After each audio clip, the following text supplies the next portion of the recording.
Hello ladies and welcome to Aries Ideas. To keep it real, I'm not that friendly, I'm just charismatic. I used to think I needed him, but I was just distracted. Today we are talking about the differences between confidence and arrogance, because the differences are quite big in my eyes, but they can be kind of mixed up sometimes if you don't understand the breakdown of each, because they really are entirely different. And the main part that makes it different is the intention behind actions.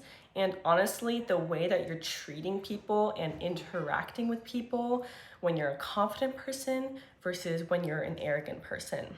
So I want to start with talking about arrogance, and I have notes on the four dead giveaways of an arrogant person. And then after that, we're going to talk about confidence and the four dead giveaways that a person is actually embodying true confidence and just knowing themselves and being okay and being comfortable with that.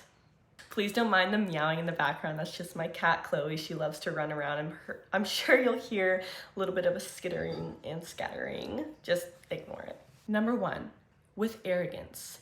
Arrogant people are very competitive, and they're competitive not with themselves, but they're competitive with other people and constantly trying to beat them and outwork them and prove that they are the best of the best. It's a plot to seek validation from other people. So arrogant people, at the end of the day, are people pleasers. They live and do everything that they are doing in order to get that recognition from other people. So for example, in the workplace, a very arrogant man will always be the macho male and showing his boss that he is the best of the best, and he does not care who he has to throw under the bus in the process, who he has to belittle in order to get to that spot. There will be a never-ending competition and a never-ending seek for validation from other people. I want to say that being competitive is not a bad trait. I myself am very competitive. I mean, I'm an Aries. Aries are very competitive. I used to be a lot more focused on other people and what the outcome would be in respects to me against them versus me against me. And it really didn't help when I was competing, because I was so focused on other people rather than focused on what I can do, what I can control, and my objective. I had to learn, because I did gymnastics for so long, that you can't look at what other people are doing on the beam. You can't look at their routine on the floor. You have to focus on your own, because that's how you're going to become first place. That's how you're going to reach the top, is by only focusing on you. I'm so sorry. She's being absolutely ballistic right now. Even when it comes to content creation, I have to check myself and remind myself that I can't compare myself to my favorite YouTubers, because I for the most part love to learn about self-development and feminine energy, and they've been doing this a lot less time than me, and they have a lot more followers. I have to just disregard and ignore that voice in my head and remind myself that I have my own unique perspective. I have my own way of saying things and my own ideas that nobody can recreate, So recognizing that the way you show up is incredibly individual and incredibly unique. You don't want to be like other people. For all you know, people are looking up to you and wishing that they could be like you. The second thing with arrogant people is that they always have to be right. They will never admit that they are wrong, and this ties very heavily with being narcissistic. People who are narcissistic are incredibly arrogant. They are not confident, even though they may really boost themselves up and boost their ego. Really, they're just super scared and insecure. And I have compassion for that, but from afar. Like, I don't deal with narcissists. I don't surround myself with arrogant people because that's just not healthy to be around. But you will never be right around arrogant people. I kid you not, they will always find a loophole, some sort of explanation, no matter how crazy it is, to get to the end goal of them being correct. And because they believe that they are right, this leads me to my third point.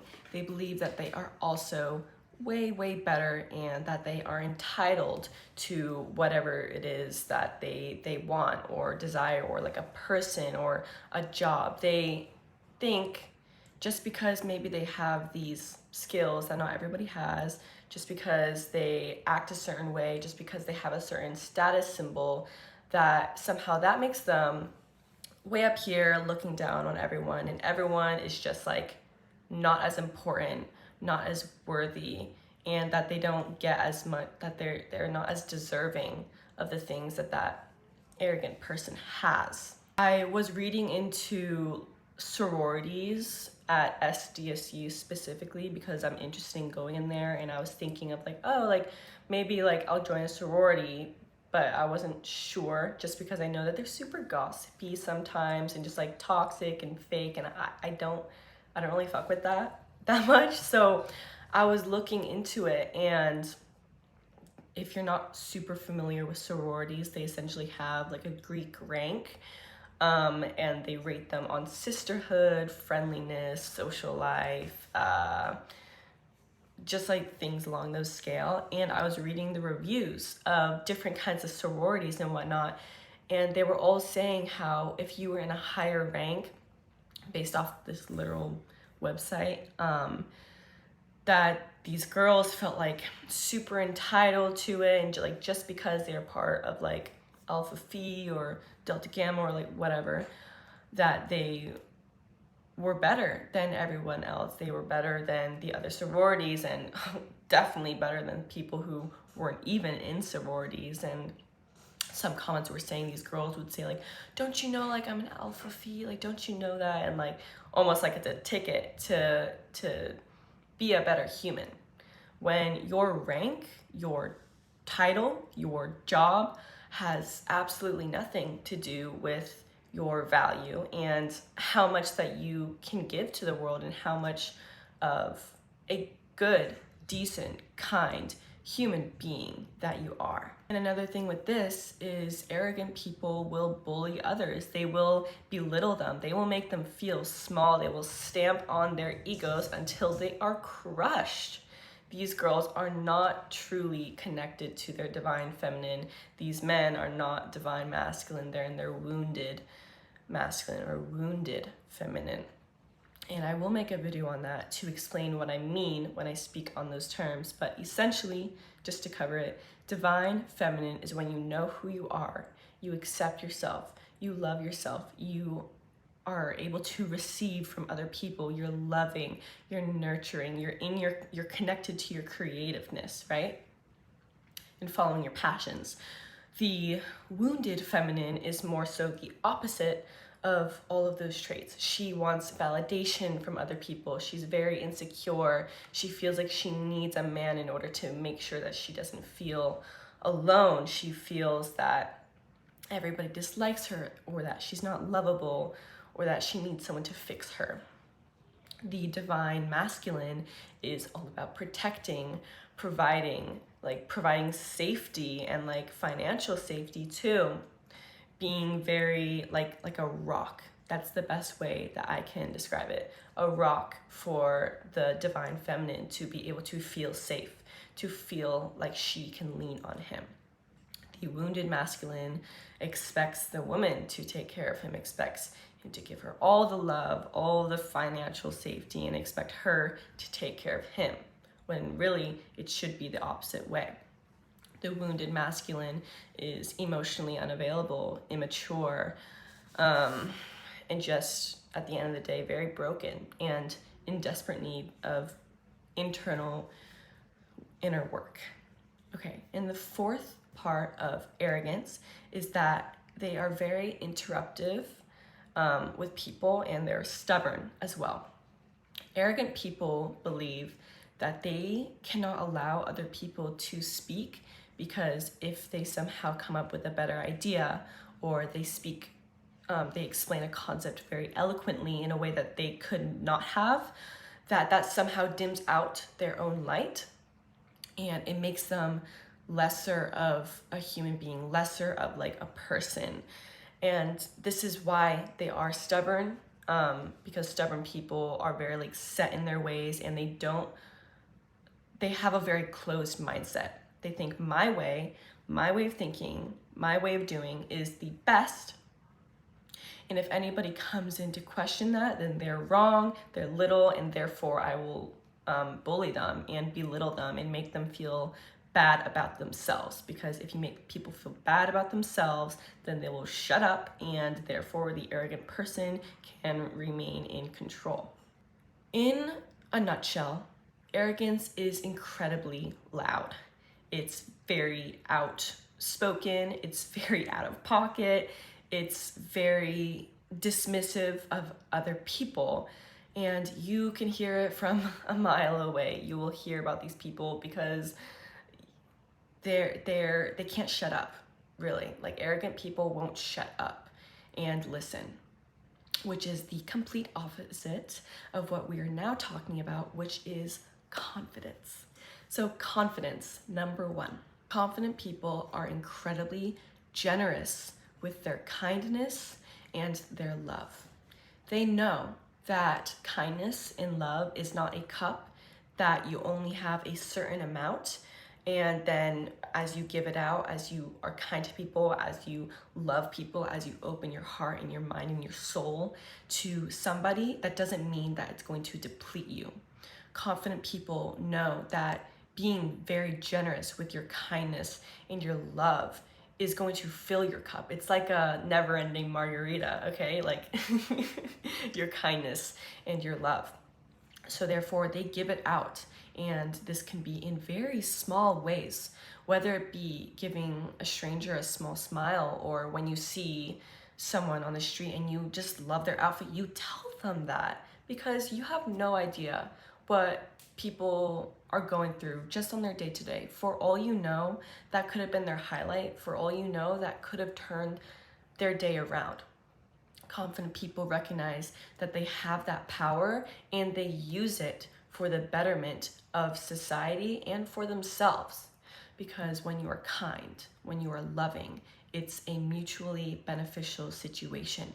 You are able to spread that love, and when you see that person react in a very happy, excited, or just like positive way, it makes you feel good that you were able to give that to them.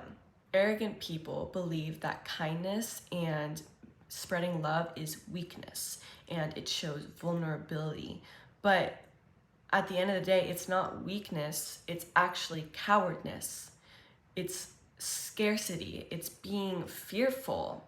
And there's nothing confident about any of those three things. When you're able to be vulnerable, you're showing like, hey, like this is me, this is who I am. You can like it, you can not like it, and I'm still gonna be this way whether you like it or not. And that is just so confident. What was I just gonna say? Vulnerable is the ultimate strength. When you are able to show who you truly are, and even if people like try to use that against you, when you don't let them, there's nothing else that they can like target at you, that they can throw at you to exploit you, or like belittle you or whatnot. Confident people are very strong, and they're strong through vulnerability. They're strong through being authentic and true and accepting of themselves and of others. Number two, confident people admit to their mistakes, and they have a very open mindset. So like I said earlier, with arrogance, you will not ever catch them saying like, hey, like I'm sorry, like that was my bad, I take full responsibility for what I did, and I'm going to strive to do better. You will never see an arrogant person say that. The only people that say that are truly confident people. Why? Because confident people know just because they fuck up, just because they make a mistake, just because they didn't know any better at the time, it does not mean that they're a bad person. It does not mean that they're not good enough. It does not mean that they are still kind, deserving, worthy, lovable people. They recognize that the only thing that making a mistake means about you is that you're human. You can't not make mistakes. You can try so hard not to make mistakes, but at the end of the day, even that in itself is a mistake. It is much better to make mistakes and hold grace in space for yourself to feel the guilt, feel the shame, feel the embarrassment, feel like those negative emotions, and allow them to process through you and say like, hey, it is what it is. What happened. I'm going to do my best to learn from it. I'm not going to try to repeat that again. But if it does, and when it did happen, I'm gonna allow myself and not be super harsh and mean to me just because I was acting human. You're not a robot. You're not going to be perfect. Perfection is completely overrated, and it is a impossible goal to achieve. Arrogant people believe that perfection is attainable and that it's always going to be a never-ending journey for them, and it's never going to feel fulfilling.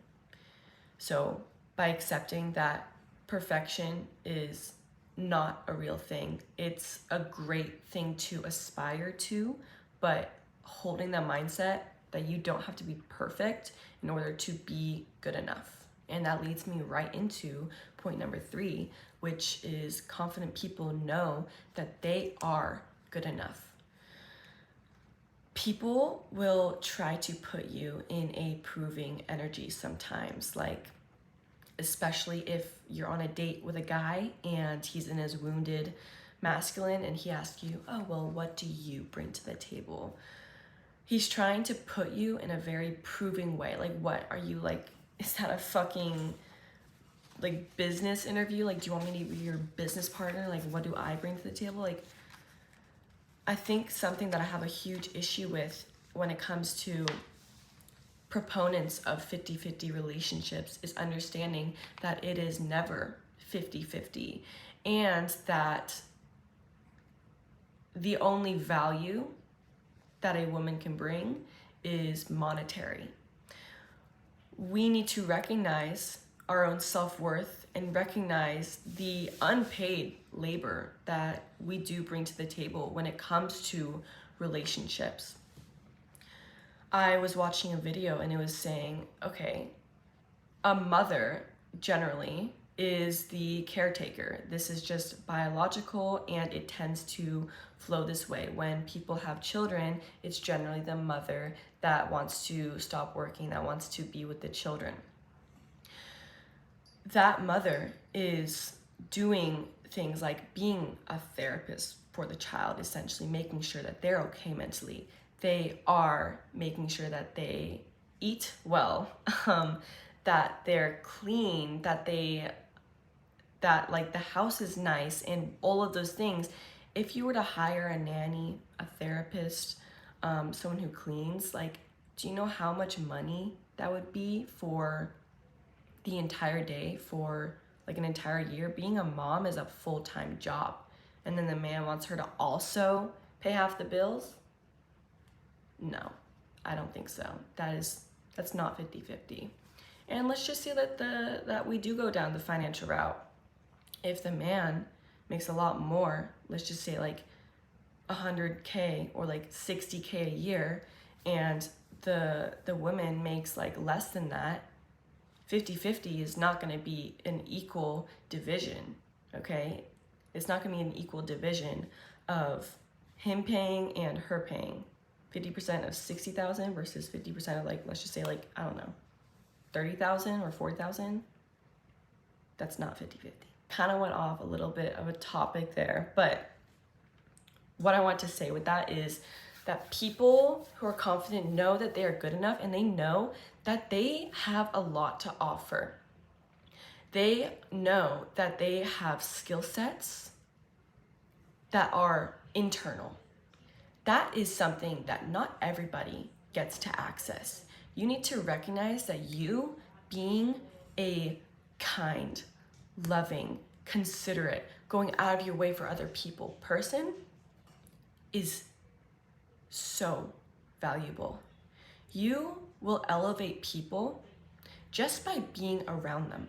This was hard for me to realize and accept because I felt like I always had to prove myself in like action that I was good enough. But I had a friend, and when I met her, she wasn't the most confident person, you know. She didn't know that she didn't have to chase men for them to like her, and that she didn't have to go out of her way to prove who she was and to prove that she was good enough. And by the time we met, I was already well into my confidence and self-love journey. And as we hung out and as we interacted and as she was around me more and more, she slowly started to adopt my own beliefs and my own mindset when it came to self-love and confidence.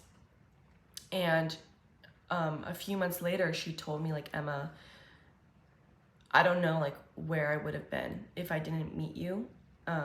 Just by being around you, you have made me feel so confident and so loved, and made me recognize that who I am is truly good enough. And I honestly, like, I don't think I've ever gotten a compliment better than that, because when you see someone be in a certain mindset, in a space that is just low vibrational, and then you realize that just the influence of you and just by your presence, you are able to help that person and change them through loving them and reminding them of who you are. Like, that is why I started this channel, because I know how much of an impact having someone tell you these things can have on your mindset, and how much it can change your life direction. So that's kind of the root of where this started. Is I want to help people. I want to help women specifically recognize who they are, and recognize that they are good enough, and that they are worthy, and that they don't need to prove to anybody of that. They just need to know it and be it, embody it, and that's it. You will get it reflected to you everywhere that you go. And lastly, with confidence, they are very active listeners, and they are incredibly supportive people. Unlike arrogant people, where they won't let others talk, they won't let them share their opinion because they're fearful it will outshine their own, confident people know that, yes, some people have better ideas, because not everyone is equally good at everything. Some people have stronger skill sets in certain areas. Just because someone's better at you than something does not mean that you're not good at what you are good at. It does not mean just because, for example, Sally is better at math, that suddenly, just because you're good at English, like, she outshines you. You know, it doesn't work like that. Another example, if you're a beautiful person, which of course you are, I know you are beautiful. Just because, let's just say, you're feeling yourself, you know, you're feeling pretty, you're feeling good, and you walk into a party and you see all of these other beautiful girls, and they're just like, they're glowing, they're radiant, and then suddenly you get this feeling like, oh shit, like, are they prettier than me? Like, are they better than me? When you have a pretty person and you add another pretty person to the little group, does not make you less beautiful. It just means that there are now two pretty people, and this is something that you need to constantly remember. Now, when I say this, it is a lot easier to say this than to embody it, which is why you need to practice. And it also depends heavily on environment. As an empath, like as empaths, when you're very connected to your intuition, you can be easily influenced by environmental energy. So, for example, lower energy places, you can go into it feeling perfectly fine, confident, good, but then leaving can make you feel so icky. Like, I remember seeing this trend on TikTok and it was referencing school air, and it was like videos of girls before going to school and they looked like great, and then like after, and it just like almost like grade them down. It's the best way that I can do it, which is why it is so important to surround yourself with high quality, high vibrational people, is because it will uplift you. It will change you for the better. So decide to be around better places to the best of your abilities, and to make the best if you are forced to go to places that are low vibrational, and make sure to surround yourself with the best people. And then with supportiveness and confident people, for example, in a job environment, in a working environment, they will be incredibly supportive of their coworkers and uplift them, because they know that what is meant for them can't miss them. What the universe is giving them cannot be stolen from another person, because it's meant for them. So for a job, for example, you're not going to be jealous and envious and like trying to like sabotage somebody because you think, well, if I support them, then they're gonna become better, then like they're gonna get like what I deserve. Like, no.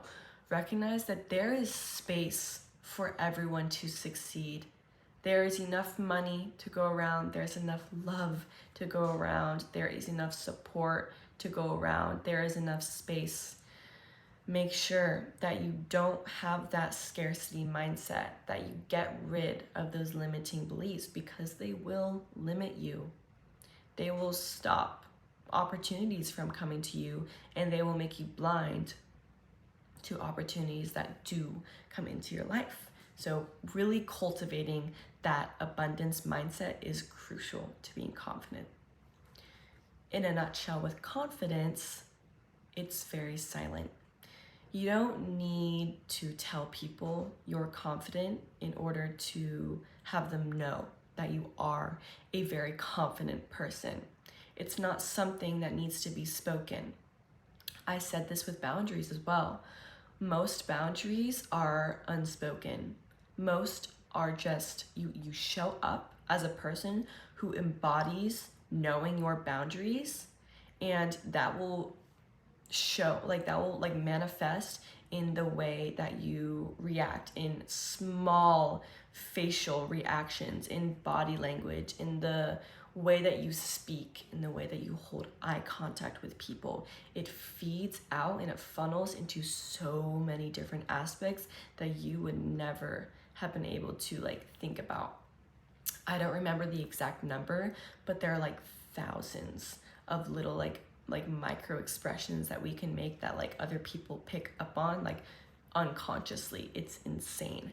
So all you have to do and focus on is you. What can you change about yourself? You can't change other people. You can't change how they feel about themselves. You can't change how they feel about you. All you can do is to focus on yourself, realize, what am I willing to accept? And you will find that as you show up that way, you're going to repel the people that aren't the energetic match, or they're going to up level to meet you where you are. And the third option, of course, is that those people that do fuck with your vibe, that do fuck with your energy, that are the energetic match for where you are right now, will come into your life. And you have to trust that. Okay, be confident that those people are going to find you and that they are looking for you. That's all that I have for you today. I hope that you enjoyed this little breakdown of arrogance versus confidence. The reasoning for this episode was I saw a person comment in one of my videos that she doesn't really meet a lot of truly kind, confident woman, and that made her sad because a lot of the time they were just arrogant and entitled and very much so bullies. And I need you to know that that behavior is not confidence. It is not at all, and it is arrogance. I also need you to know that I promise you there are confident people that will treat you so well and that are waiting for you to come into their life, and that they do exist. You need to hold on to the belief that they do exist and they are out there and that there is plenty of them. Okay? Thanks for listening, and I'll see you soon. Bye.